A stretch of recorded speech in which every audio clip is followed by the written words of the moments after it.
toda razão. No dissídio individual é tudo diferente, né?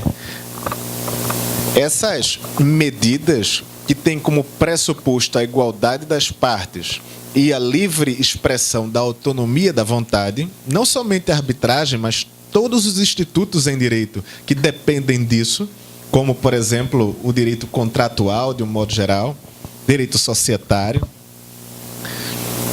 tem gravíssimas dificuldades de funcionar naquelas relações jurídicas ditas assimétricas. Relações jurídicas assimétricas. O direito civil, ele vigora com todo o vapor, com toda a força em relação a todas as relações. Mas quando você encara uma relação jurídica assimétrica, então o fato material, ele invade a esfera do direito para perturbar a aplicação daquelas normas. Não é?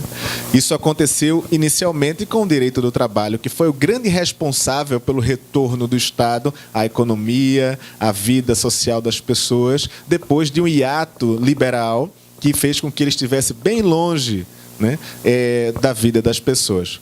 Exatamente por considerar que entre o contratante de trabalho e aquele trabalhador subordinado existia uma gravíssima diferença em termos de possibilidade de expressar a autonomia da vontade, foi criada todo um ramo do direito para lidar com aquele fenômeno.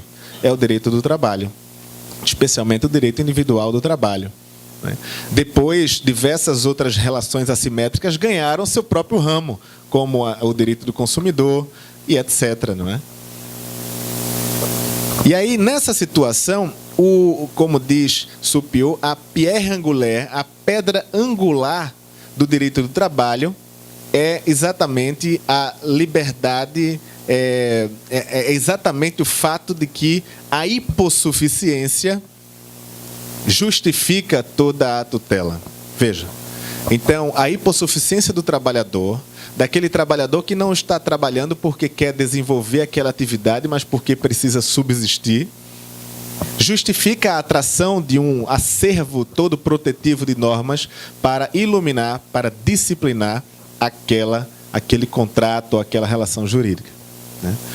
Então, é exatamente em cima da ideia da hipossuficiência que se erige uma série de princípios específicos de direito do trabalho. E o mais importante é o princípio da proteção.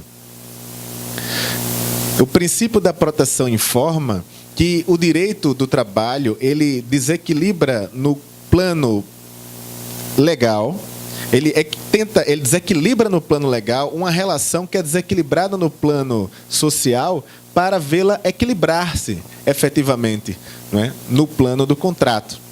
Então, o direito do trabalho, o princípio da proteção, ele tem uma série de decorrências, e uma delas é o princípio da inegociabilidade ou irrenunciabilidade ou indisponibilidade dos direitos trabalhistas.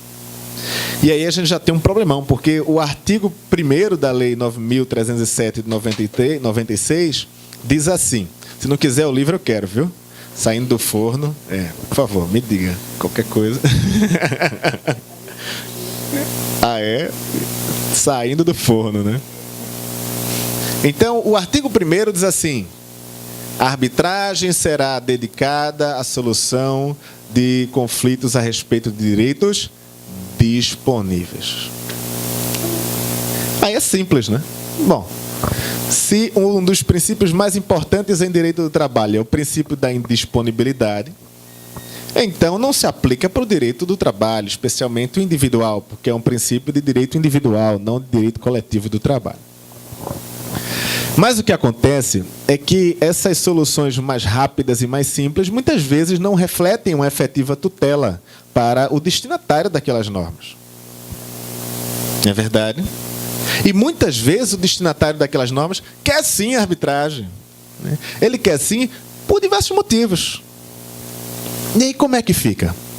Vamos, em vez de dar poder ao tutelado, ao empregado, encarcerá-lo em um regime de proteção, manietá-lo e dizer, não, você não pode usar. Ele dizendo, eu quero usar, pelo amor de Deus. Não, você não vai usar? Será que nós temos condições de fazer isso? Bom, a primeira informação é essa, indisponibilidade no dissídio individual, a lei de arbitragem somente à disposição daquilo que é disponível, então a arbitragem não seria admissível no direito individual para solucionar conflitos entre empregado e empregador. E isso é bem seguido na doutrina, não é? A doutrina explica isso também. Os comentaristas da CLT, de um modo geral, dizem que a arbitragem é inadmissível nos dissídios individuais de trabalho. De um modo geral. Mas tem quem diga o contrário. Na doutrina, você tem vozes como Mauro Schiave, por exemplo, a quem respeito bastante. Mauro Schiave tem posições muito equilibradas e inteligentes a respeito do direito do trabalho.